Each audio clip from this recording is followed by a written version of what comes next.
Ahoy! This hairstyle is not the only thing that is new with Patrice. He's also got some juicy new Fontaine info. Patrice here is a researcher from Fontaine. You might think, what's the big deal?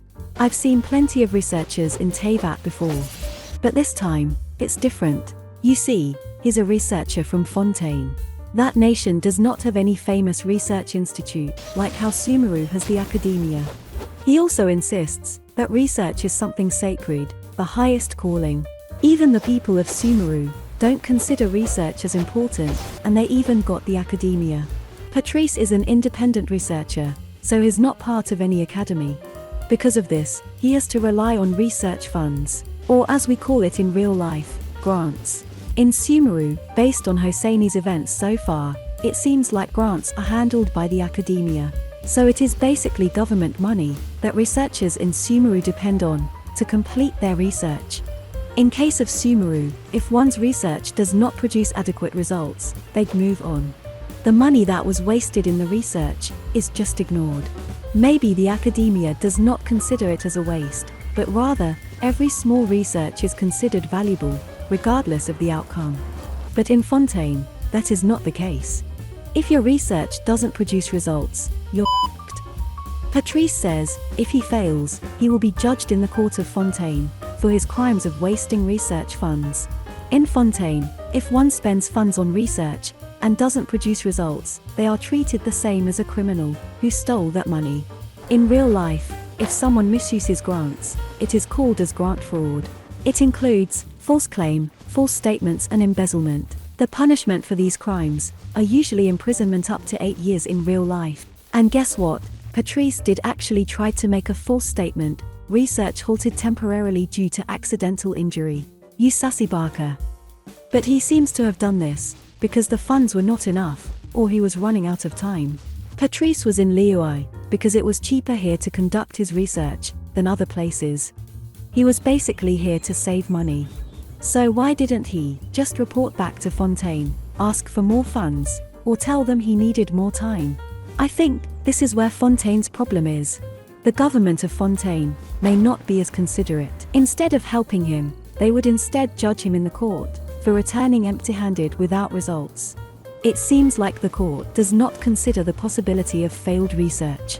Instead, in the eyes of the court, or so to speak, in the eyes of the Hydro Archon, research should always produce results. Failing to do so is same as a criminal stealing money.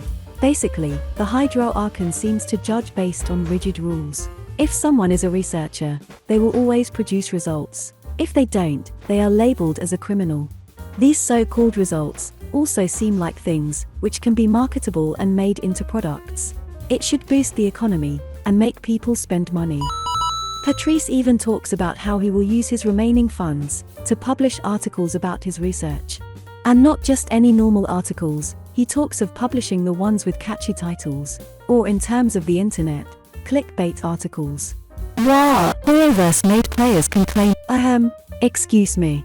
He even goes as far as to say, it will bring in investment and bonuses.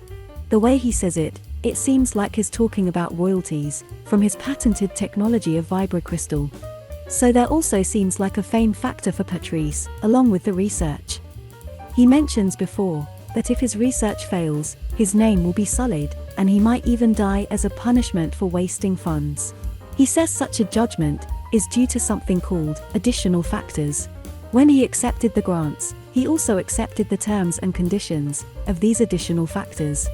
But these factors are not something created by the nation of Fontaine. Patrice even says that his homeland is innocent in that regard.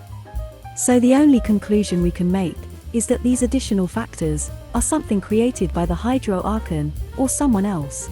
He also says that these additional factors largely benefited the people of Fontaine in the past. As long as someone is not guilty in Fontaine, they can enjoy all manner of conveniences found in the nation thanks to these additional factors. But as soon as someone is found guilty, these additional factors make sure that he is judged for his crimes in the court of Fontaine. Now let's move to the speculative part of this video. I feel like these additional factors are something created by the new Hydro Archon, maybe after the cataclysm of 500 years ago. If not created, then at least encouraged by the Archon. The nation itself also seems to be influenced by private companies, instead of something like Chuxing in Liuai. The way Patrice wants to uphold his name also suggests that the marketability of brands or names in Fontaine is of great importance.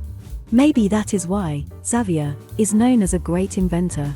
Even Mona's name, Mona Magistus, is something she and her master came up with, because it sounded cool.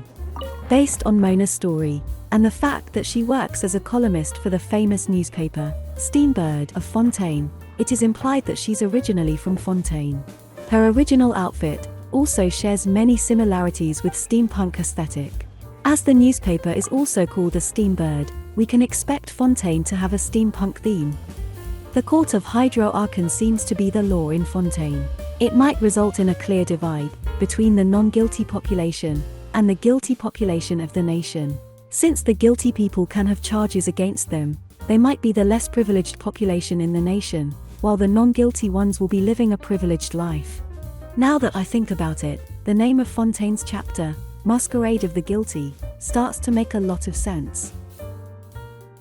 Overall, if we learn anything about this nation, it's that it has steampunk aesthetics, focuses heavily on marketing and consumer products, and everyone's actions in the nation are judged by the Hydro-Archon in the court of Fontaine. Special thanks to these channel members for their continued support. That's all for this video. I'll see you next time.